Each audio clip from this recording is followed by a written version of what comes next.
India TV YouTube channel को subscribe करें और बेल आइकन दबाएं। लखनऊ में अलकायदा के आतंकी पकड़े गए। एटीएस ने बड़ा एक्शन लिया, लेकिन आतंकियों के खिलाफ कार्रवाई पर भी पॉलिटिक्स शुरू हो गई है। कल अखिलेश यादव ने एटीएस के एक्शन पर सवाल उठा दिए।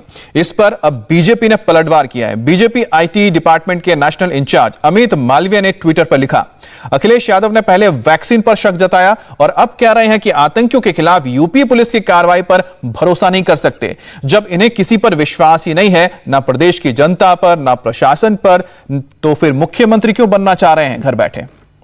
अखिलेश यादव ने एटीएस की कार्रवाई पर क्या कहा, यह भी आपको दिखाते हैं। अगले से भी तो बग्गा में एटीएस का एक ऑपरेशन चल रहा है, उसमें उन्होंने एक घर को घेरा हुआ है। मैं उत्तर प्रदेश की पुलिस पर और खासकर बीजेपी की सरकार भरोसा नहीं कर सकता। अगले से भी तो बग्गा में एटीएस का एक ऑपरेशन चल रहा है, उसमें उन्होंने एक घर को घेरा हुआ है। मैं उत्तर प्रदेश की पुलिस पर और खासकर बीजेपी की सरकार भरोसा नहीं कर सकता। अब अखिलेश यादव के इस बयान पर यूपी सरकार के मंत्री मोहसिन रजा ने हमला बोला है। उन्होंने कहा कि अखिलेश को यूपी पुलिस पर नहीं बल्कि आतंकियों पर भरोसा है। बहुत दुर्भाग्यपूर्ण है कि समाजवादी पार्टी के मुखिया श्री अखिलेश यादव इस तरह का बयान दे रहे हैं।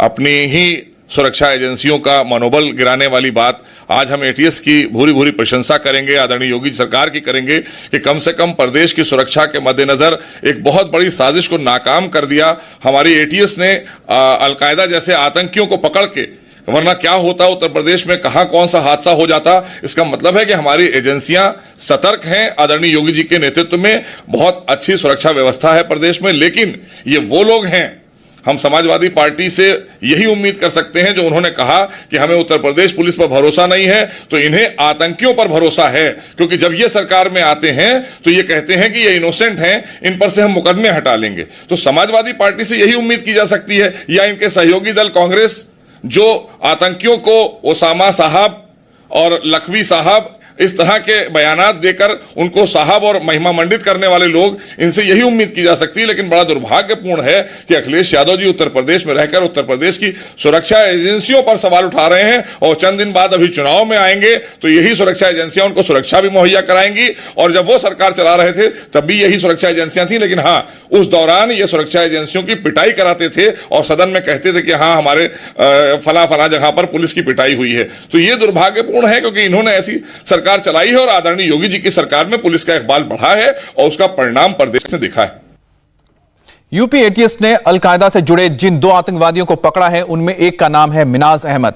इस आतंकी की उम्र है 32 साल, जबकि दूसरे आतंकी का नाम है मसीरुद्दीन, जो 50 साल का है। यूपी में इस टेरर साजिश में खुलासे की 10 बड़ी बातें आपको बताते हैं। लखनऊ में अलकायदा के अंसार गजवातुल हिंद मॉड्यूल का खुलासा हुआ। यह मॉड्यूल पाकिस्तानी हैंडलर उमर हलमंडी के इशारे पर काम कर रहा था। इस मॉड्यूल से जुड़े आतंकी 15 अगस्त से पहले यूपी के शहरों में धमाके की साजिश रच रहे थे। मानव बम से ये आतंकी हमलों की साजिश कर रहे थे, इसको अंजाम देना चाहते थे। हमले की बड़ी तादाद में हथियार, बम और इन्होंने इकट्ठा किए थे। आतंकी मिनाज के घर से आईडी और पिस्टल भी बरामद की गई है। आतंकी मसरुद्दीन के घर से भारी मात्रा में विस्फोटक मिले हैं। दोनों आतंकियों से पूछताछ में अब एटीएस जुटी हुई है। गिरफ्तार आतंकियों ने साथियों के भागने की बात को कबूल किया है। दूसरे आतंकियों की तलाश में अब जगह जगह छापेमारी की जा रही है। लखनऊ में पकड़े गए आतंकी अपने पाकिस्तानी हैंडलर से टेलीग्राम के जरिए कांटेक्ट करते थे। यह एक ऐप है। साजिश बहुत बड़ी थी, टाइम पर एक्शन हुआ और लखनऊ धमाके से बच गया।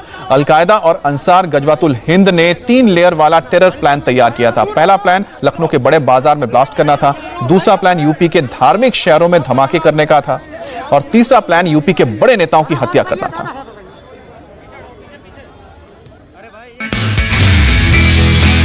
नमस्ते, मैं हूं मीनाक्षी जोशी। वीडियो और खबरों से अपडेट रहने के लिए India TV YouTube channel subscribe करें, बेल आइकन दबाना ना भूलें। जुड़े रहें इंडिया टीवी के साथ।